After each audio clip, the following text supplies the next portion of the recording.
Pertama dan selamanya kita rafakkan syukur pada Allah Subhanahu wa taala kerana dengan limpahan kurnia, inayah dan kasih sayangnya kita dapat sama-sama kita bertemu pada malam yang berbahagia pada malam ini. Mudah-mudahan Allah Subhanahu wa taala jadikan ia sebahagian daripada himpunan amal saleh kita bersama insya-Allah. Selawat dan salam ke atas junjungan Nabi kita Nabi Muhammad sallallahu alaihi wasallam. Allahumma salli ala sayyidina Muhammad wa ala alihi wa sahbihi wa baraka wa sallam. Ahli keluarga baginda dan para sahabat, para tabi'in, tabi'in. Dan doa berpanjangan buat umat Islam yang berada di Syria, di Palestin, di Kashmir, di Xinjiang semuanya. Dan kita juga berdoa pada Allah Ta'ala agar kita semua dapat mengambil pengajaran khusus apabila berlakunya insiden di Maghribi dan juga di Libya. Sesungguhnya ujian yang berlaku dalam kehidupan setengah kaum muslimin itu adalah untuk kita mengambil pengajaran. Orang beriman dia akan ambil tindakan. Apabila mendapat isyarat, maka tindakannya selari dengan isyarat itu. Kalau kita bawa kereta, kita lalu jalan kampung, kita bawa laju-laju, dapat isyarat daripada kereta depan, dia bagi high beam 2 kali. Kita selalunya slow down. Itu tindakan yang appropriate lah. Ke kita bawa lagi laju. Selamba dia je bagi high beam, kita pun 180 tekan. Tidak. Kita akan slow down the car. Perlahankan kenderaan. Pasal dia bagi lampu isyarat 2 kali. Masuk selekoh kedua, lori pun datang. Lori pun bagi high beam. Dia tambah sikit. Teng, teng, dia kata. Kita dapat 2 isyarat lagi. Satu kereta kata. Macam tu kita pun terus perlahankan kereta. Tadi lori pula bagi isyarat. Kita pun tarik tali pinggang keleda. Check wallet, tengok lesennya, tengok road tax, ada. Kalau kena tahan, okey. Lepas tu van jenazah pula lalu. Van jenazah dengan ambulans. Neno, lah maksudnya. Ada satu accident. Kita pun cari kopiah. Mana kopiah? Tak jumpa. Kopiah tak ada. Anak tudung bini ada. Ambil anak tudung, serkup. Pakai kopiah ke pakai anak tudung, saya tahu. Ya. Tindakan itu tindakan orang yang yakin. Ada berlaku di depan. Yakinnya dia ambil tindakan sekarang. Jadi apabila ada yang kena insiden, gempa bumi, ada yang banjir di tempat lain, bukan untuk mereka yang ambil pengajaran. Kita yang ambil pengajaran. Sebab kita yang dengar. Kita yang nampak. Bagi orang beriman, tindakannya mesti berbetulan dengan apa yang telah diisyaratkan. Mendung, angkat baju, takut hujan. Itu isyarat dia. Ya, bukan sebaliknya. Lapar, makan, ngantuk, tidur. Penat, rehat. Bukan terbalik, ngantuk. Ngantuk jangan tidur. Tak boleh. Lapar, lapar tak payah makan. Sampai esok tak makan, tak boleh. Penat, teruskan bekerja. Tak. Bila dapat isyarat, tindakannya mesti betul. Bila dapat isyarat begitu, ujian di atas kaum muslimin yang lain, orang beriman mesti bertindak ikut apa yang sepatutnya, iaitu ketaatannya itulah isyarat ataupun tindakannya. Dan selari dengan apa yang kita pohon kepada Allah Subhanahu wa taala sepanjang malam. Kita minta pada Allah Ta'ala, Allah makhtim lana bi husnil khatimah wa la takhtim alaina bi su'il khatimah. Ya Allah, berikan aku mati yang baik dan aku tak nak mati yang buruk, ya Allah. Kita minta pada Allah Ta'ala nak mati yang baik. Mati yang baik itu adalah hasil daripada sesuatu. Iaitu mati yang baik terhasil apabila hidupnya baik. Minta mati baik, hidup kena baik. Sebab hidup yang baik itu menentukan mati itu baik ataupun tidak. Faktornya begitu. Dia memang boleh mati baik tanpa ada faktor. Sebab Allah Ta'ala boleh bagi semua tu. Tetapi ada sebab wal musabbab. Mati yang baik diawali dengan cara hidup yang baik. Kita minta matinya di masjid, matinya pada malam Jumaat, matinya dalam keadaan syahadah la ilaha illallah, mati. Nabi Muhammad SAW sebut, barang siapa mengakhirkan kalimah lafaznya la ilaha illallah dakhalal jannah, masuk syurga. Tetapi Nabi SAW sendiri tidak melafazkan kalimah itu di saat baginda berada di penghujung nyawanya. Nabi sebut apa? Ila rafiqil a'la, ke teman yang paling tinggi. Maksudnya bukan perkataan itu yang menjadi cagaran untuk ke syurga, tetapi hidupkan kalimah itu lebih penting. Menghidupkan kalimah itu di sepanjang masa itu lebih penting. Kalau matinya baik, tapi cara hidupnya salah, kita akan kenang kesalahannya itu. Ustaz dia mati hari Jumaat, Ustaz, untungnya dia hari Jumaat tak ada azab kubur. Dia mati hari Jumaat itu bagus, tapi baru balik dandut. Sudah. Kita takkan anggap dia mati baik, baru balik dandut. Baru jumpa dia gelik semalam dah, mati je dah. Terlebih gelik lah tu. Bagus Ustaz, dia mati hari malam, dia mati di masjid. Ya betul, mati kat masjid tu bagus, tapi tengah curi tabung masjid. Sudah. Tengah mencuri tabung pun jatuh. Pum kat kepala dia, jam mati. AJK pasal perangkap. Perangkap pun maut punya. Mati. Sudah. Tapi kalau hidupnya baik, mati dia tak berapa baik pun kita kenang baik dia. Ustaz hidupnya siang malam, pagi petang, kerja hanya untuk menyara kehidupan dia dan anak-anak bininya. Ya Allah. Siang kerja, malam niaga pasar malam, Sabtu Ahad buka bandel lagi. Ya Allah. Sibuk. Kalau masjid minta tolong, dia tolong lagi tu. Ya Allah, hebat. Tapi itulah, dia meninggal hari Deepavali, Ustaz. Jadi apa masalah dia? Dia meninggal hari Selasa, Ustaz. Jadi tak ada isu dia mati bukan hari Jumaat. Kalau hidupnya baik, matinya tetap baik. Kalau pun mati hari Isnin. Ya. Ustaz, lepas dia pencen kerja, dia bersara, dia balik kampung, jaga ibu dan ayahnya. Ya Allah, Ustaz. Lepas ibu ayahnya mati seminggu, dia rasa nak makan durian. Dia makan durian, tercekik durian, mati dia. Allah, senangnya mati. Tercekik durian, mati. Orang lain tercekik ubat, tak mati-mati lagi. Dia sebiji durian, mati. Senang hidup dia. Senang punya dah. Sebab dia orang baik, tu je. Cuba yang mati tu jahat. Elok dia mati, Ustaz. Tercekik durian. Hina sungguh kematian. Makan durian juga. Tapi tercekik durian. Tapi sebab dia orang tak berapa baik, hinanya lah mati makan durian. Dah lah makan sorang-sorang, tak ajak kawan. Elok cekik dengan kulit durian sekali. Sebab mati, orangnya jahat, mati. Digambarkan jahat, walaupun makan durian juga. Jadi mati yang baik diawali dengan cara hidup yang baik. Cara hidup yang baik diawali dengan tujuan hidup yang baik. Kalau kita ada tujuan hidup yang baik, tujuan hidupnya adalah syurga. Apa sahaja yang membawa kepada syurga itu menjadi baik. Ya. Apa sahaja yang membawa ia ke syurga itu menjadi baik. Keutamaan. Bayar hutang on time jadi keutamaan. Mengaji Quran jadi keutamaan. Belajar mengaji jadi keutamaan. Panggilan bonda di kampung jadi keutamaan. Kerana syurga.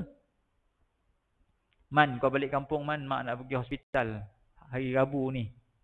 Alamak ni, orang ada mesyuarat meeting ni tak boleh pergi hari Sabtu ke? Sabtu pun hospital pun cuti juga. Diorang pun ada kerja lain. Hari Rabu ni lah. Kalau kau tak boleh balik, tak apalah, mak pandai-pandai lah. Nanti mak naik bas je lah.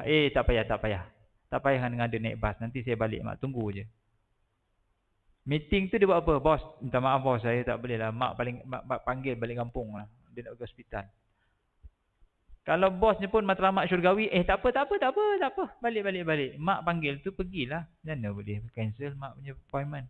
Boleh bos? Boleh. Kalau matlamatnya syurga, apa sahaja yang membantu memudahkan urusan syurga menjadi prioriti keutamaan dalam hidup. Tapi kalau dia tidak memiliki hala tuju hidup yang baik, maka tindakannya tak akan nampak baik. Apa sahaja yang datang mendekatkan dia ke syurga ataupun bukan ke syurga, dia akan jadi hewaya, jadi kelang kabut. Kalau seorang anak lelaki, syurganya pada ibunya. Apa sahaja yang menyebabkan ibunya tenang itu satu tuntutan. Ya. Kalau seorang isteri, syurganya pada siapa? Tentuan rasa pada siapa? Pada anaknya. Kepada kedainya. Pada kawan-kawan dia tak? Tidak. Bagi seorang isteri, syurganya pada suaminya.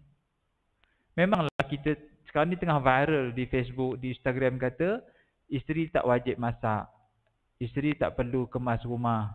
Isteri tak perlu lipat kain. Memang kita akan jumpa dalil tu. Hendaklah kamu basuh baju pukul 8 pagi setiap hari. Tak jumpa dalil tu. Hendaklah kamu masak kari, jangan lupa garamnya. Tak akan dijumpa dalil macam tu. Dia datang dengan satu general statement daripada Rasulullah SAW. Kalau boleh sujud manusia dengan manusia, aku suruh isteri sujud kat suami. Itu satu kenyataan yang berat.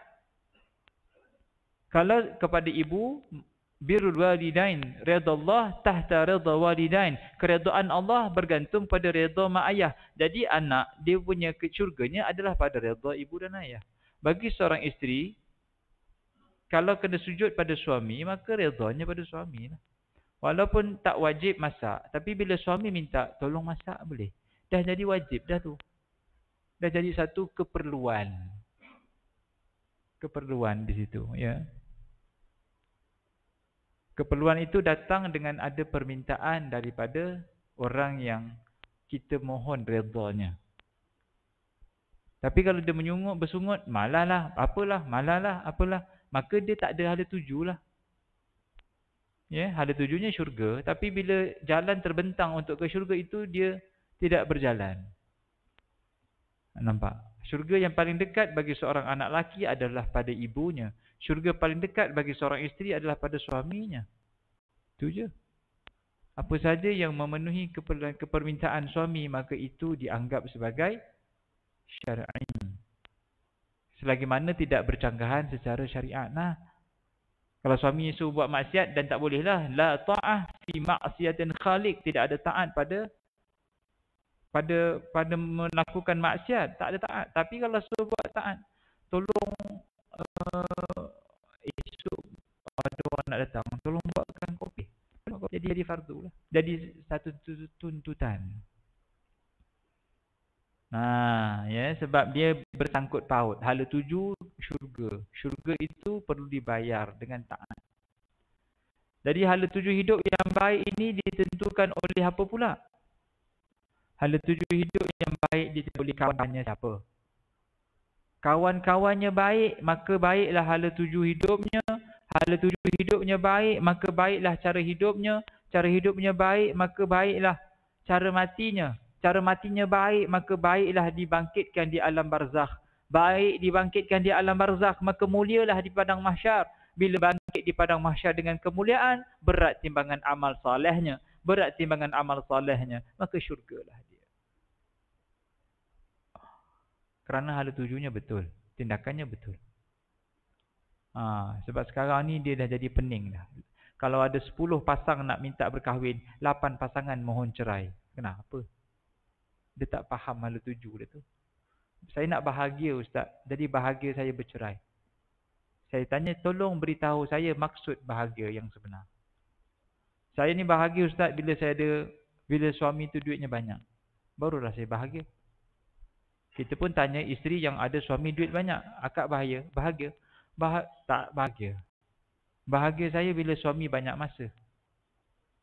Duit banyak, suami tak ada, apa ada? Kita pun tanya akak yang ada suami banyak masa tapi tak ada duit. Dia pusing balik. Akak ada suami banyak masa, duit pun banyak tapi tak bahagia juga. Kenapa? Dia nak kahwin lain. Dah, betul lah tu, dia boleh. Duit dia banyak. Masa dia banyak. Akak pun sibuk benda lain. Jadi eloklah dia kahwin seorang lelaki lah. Tapi itulah tak bahagia dalam macam tu. Jawapannya nak bahagia, syurga lah tempat dia. Lagi kita di dunia, lagi banyak ujian. Dunia ini tempat untuk diuji, tuan-tuan dan puan-puan. Ya. Jadi benchmark kebaikan itu diletakkan oleh siapa? Kebaikan itu diletakkan oleh Rasulullah sallallahu alaihi wasallam. Tu kita mengaji sirah nabawiyah. Ya. Kalau kita hanya bergantung pada pemahaman kawasan setempat kita untuk menentukan baik dan buruk, maka belum tentu ianya baik betul. Kerana kalau kawasan itu semuanya buang sampah di sungai, maka kita anggap buang sampah di sungai itu baik. Tidak ada dipanggil kayu ukur benchmark kebaikan itu. Jadi benchmark kebaikan itu, kayu ukur kebaikan itu diukur dengan siapa? Nabi punya arahan. Itulah yang baik. Ya. Di dalam Al-Quran, di dalam hadis Nabi SAW. Banyak hadis-hadis yang Nabi sebut, kamu digelar sebaik-baik manusia, sebaik-baik manusia, sebaik-baik manusia. Kalau hidup kita berorientasikan menjadi manusia sebaik-baik manusia, mengikut pandangan Rasulullah SAW, itulah hala tuju yang tak akan tergoyah dan tidak ada dipanggil unshakable and unquestionable. Tak akan dipersoalkan. Kan Nabi sebut dah terbaik dah. Nak apa lagi? Nah. Tapi sebab kita tak nampak itu prioriti, jadi kita tak ada senarai semak untuk menjadi manusia yang terbaik itu. Maka bila tidak ada senarai semaknya, maka kita pun tak nak jadi. Pasal kita tak tahu nak buat apa jadi yang terbaik tu. Kata Nabi SAW, terbaik khairukum man ta'allama al-Quran wa 'allamahu. Sebaik-baik manusia belajar Quran dan mengajar Quran. Tak perlu kita justify kenapa kena belajar Quran, kerana ianya terbaik. Siapa beritahu? Nabi beritahu. Belajar Quran dan mengajarkan Quran ini manusia terbaik. Kenapa kita perlu rationalize kan? Kenapa cari hidden maksud dia, hikmah? Tapi ya lah. Kalau kita di pejabat, bos suruh datang pukul 8.30, arahan bos itulah justifikasinya. Justifikasi dia adalah arahan bos. HR kata masuk pejabat pukul 9 pagi, tapi bos suruh masuk pukul 8.30. Kita pun tanya, kenapa bos? Tak payah tanya kenapa, datangnya 8.30. Tapi ialah kenapa? Apa benda nak buat? Nanti sampai esok aku beritahulah, datang je 8.30. Saya kalau tak tahu, saya tak nak datang. Jawapan dia tak boleh macam-macam masalah tu nanti. Apabila arahan itu tidak dijadikan sebagai satu sebab kenapa perlu dibuat. Kalau arahan Nabi SAW, apa lagi nak? Dan Nabi suruh buat. Belajar Quran, mengajar Quran, terbaik. Manusianya terbaik. Satu. Dua. Sebaik-baik manusia adalah orang yang apabila dilihat, ingat pada Allah. Orang tengok kita ni, blueprint dia adalah, teringat Masjid Sabirin. Tengok kita je, teringat kuliah maghrib, kuliah subuh. Tengok kita je, teringat karaoke habis. Kita memang champion karaoke. Kepadamu kekasih. Itu memang kita punya forte tu, lagu kita tu. Ataupun apa-apa lagulah. Lemak manis ala sayang kan. Lemak manis ala amboi-amboi. Kalau itu yang berlaku bila orang tengok, maka kita kena cepat tukar mindset orang. Bila melihat kita ingat syurga, ingat Allah. Itu terbaik. Ya, sebaik-baik manusia adalah bila mana orang tengok kita ingat pada Allah Subhanahu Wa Taala. Yang ketiga, Nabi SAW sebut sebaik-baik manusia yang menjamu orang makan dan menyambung silaturahim. Man at'ama at-ta'am wa radda salam. Sebaik-baik manusia yang menjamu manusia makan. Jamu makan. Bukan makan. Kita makannya banyak, menjamunya tidak. Yang penting jamu makan. Ada duit, jamuan. Kita ada hajat, jamuan dulu. Kita masuk rumah baru, bagi makan. Naik pangkat, bagi makan. Nak pergi umrah, bagi makan. Nak operasi jantung, bagi makan. Bagi makan ini membuka pintu-pintu rezeki dalam hidup kita yang tidak disangka-sangka. Sebaik-baik manusia, banyak jamu makan. Kita panggil jemaah masjid doa selamat dekat rumah. Betul dah tu. Tapi tak ada makan. Nah, yang penting tu makan. Makan itu yang padu tu. Ya, menghiburkan orang yang datang. Ada makan tak? Tak ada makan. Tak selamat betul doa ni. Namanya doa selamat. Tak ada makan, kurang selamat. Tak payah doa pun tak apa. Jamu makan je. Kita yang berhajat, kita yang doa. Ya Allah, dengan sebab aku menjamu orang makan ini, ya Allah, tolonglah.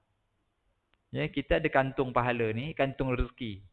Kita ambil sebahagian dalam kantung rezeki itu, serahkan pada orang untuk makan. Yang kosong ini, ya Allah, aku nak esok nak operate jantung, ya Allah, tolong mudahkan. Amin.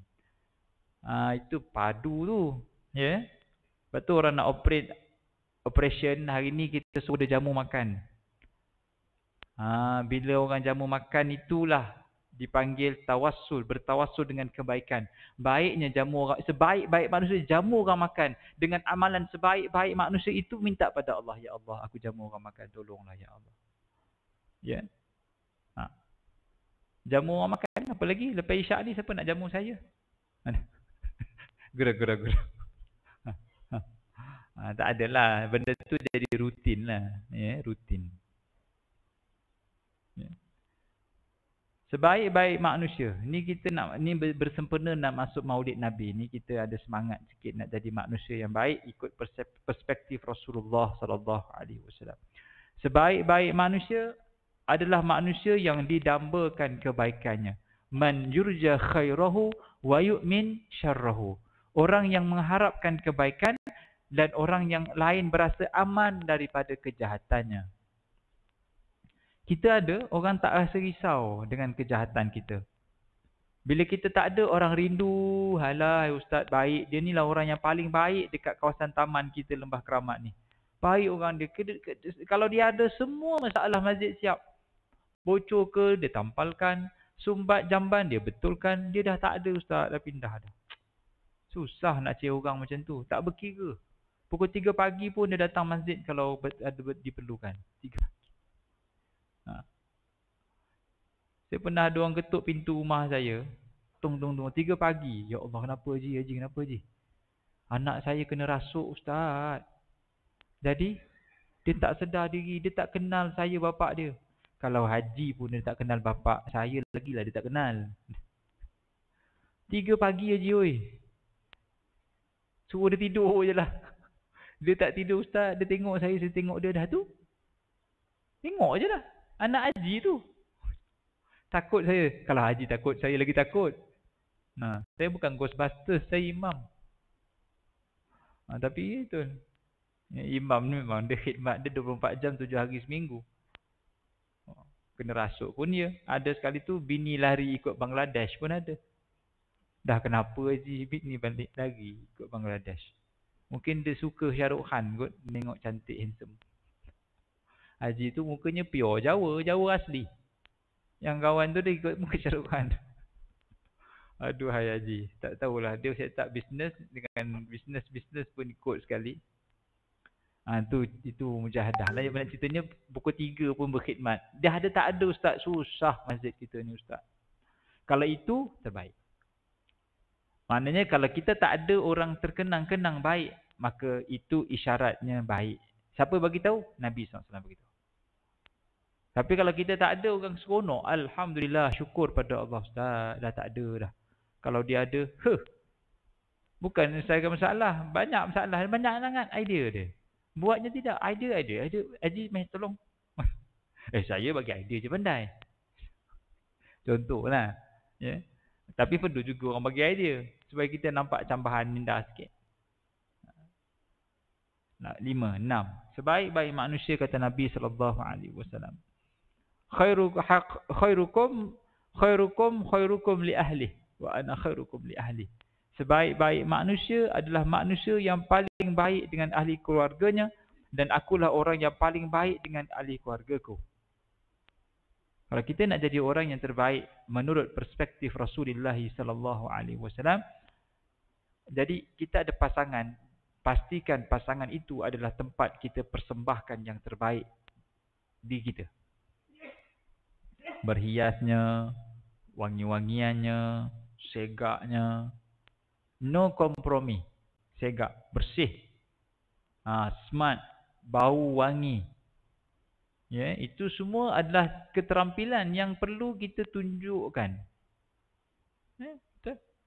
Kalau kat luar rumah gigi rata, putih, senyum cantik gigi. Sampai dalam rumah hilang semua gigi. Gigi palsu. Tak ada dah. Rongak sini, rongak sana. Alah, dah tu ustaz. Apa nak tengok?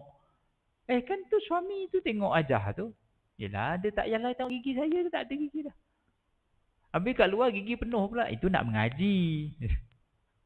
Betul juga nak mengaji kena ada gigi tuan-tuan. Bocor huruf sin dia. Pamai ya'mal. Pamai. Bukan pa. Fa. Fa ni gigi atas. Kena bibir bawah. Fa. Tak ada gigi ustaz. Pamai ya'mal lah. Sudah. Pamai. Pamai. Susah juga kelas tajwid kalau tak ada gigi. Hajah kalau tak ada gigi. Cuti. Gigi saya cucu bawa lagi ustaz, bawa balik kampung. Gigi hilang, cucu bawa main. Sebab Tok Wan dia acah-acah cucu dia. Gigi palsu hilang. Gigi palsu hilang, pasang balik. Ada gigi Tok Wan. Jadi Tok Wan tu tidur, gigi palsu tak ada cawan. Hilang cawan dengan gigi palsu. Jangan dicabut-cabut gigi palsu. Bubuh poliden dekat. Jadi sebaik-baik manusia adalah baik dengan ahli keluarganya. No discussion. No discussion. Kalau dengan kawan kita boleh berhabis duit, berhabis masa. Dengan pasangan begitulah. Dan sedia terima kekurangannya. Simple lah. Ya? Kita bukannya kahwin dengan malaikat. Kita kahwin dengan orang. Jadi kena terima kekurangan pasangan itu seadanya. Orang yang hebat itu adalah mampu melihat kekurangan pasangan sesempurna mungkin. Ia memang tak sempurna, tapi kita melihat itu cara sempurna. Sesempurnanya, seadanya. Baik. Itu yang ke-67. Kata Nabi SAW, khairun nas, sebaik-baik manusia adalah anfa'ahum linnas. Sebaik-baik manusia adalah orang yang paling banyak memberi manfaat pada manusia lain.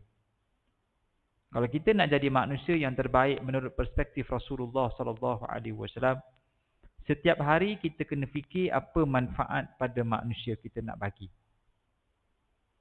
Bukan ambil manfaat, beri manfaat. Kalau kita pada kedudukan untuk mengambil manfaat, kita khawatir ajal dekat nak sampai. Bila kita kerja dulu tuan-tuan, kita meeting back to back, tak ada sempat, tak ada masa nak fikir sakit.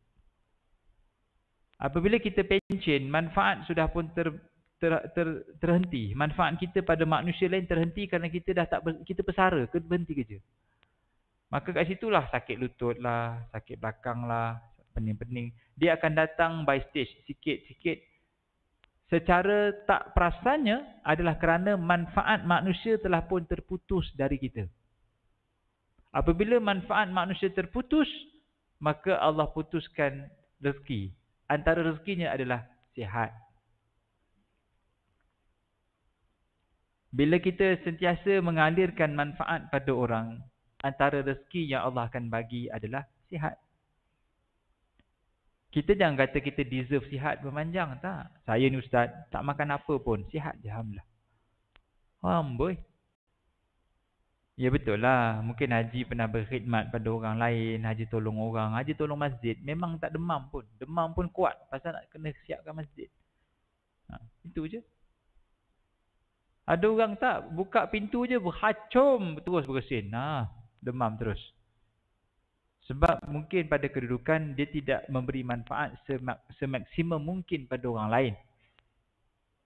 Pernah seorang sahabat Nabi SAW jumpa Nabi SAW, dia kata, "Ya Rasulullah, aku ada seorang saudara, aku ni duduk di Masjid Nabawi, ahli sufah, duduk di Masjid Nabawi. Ahli sufah ni dia duduk dekat masjid. Dia duduk belakang rumah Nabi SAW. Di Masjid Nabawi ni, belakang makam Rasulullah SAW, ada tempat yang dia bubuh pagar. Pagar besi emas tu. Pagar tu, situ tempat ahli sufah duduk. Ahli sufah ni, dia datang Masjid Nabawi, tak ada tempat nak tidur. Nabi suruh tidur situ. Asalnya tu luar masjid, tapi dah duduk di dalam masjid pasal dah besarkan Masjid Nabawi. Maka pada malam hari dia akan pergi balik rumah. Boleh balik pula. Balik makan ambil makanan-makanan kat rumah, datang balik ke masjid. Maka satu hari saudaranya datang, "Ya Rasulullah, aku nak komplain padamu ya Rasulullah. Saudara aku ni dia makan kat rumah malam makan. Siang-siang tak nak kerja, aku yang kerja. Aku kerja penat-penat, dia yang makan. Apa hal?" Maka Nabi SAW pun kata, "La'allahu yarzuquk." Mungkin disebabkan dia makan rezeki engkau inilah, engkau masih lagi ada rezeki sampai saat ini.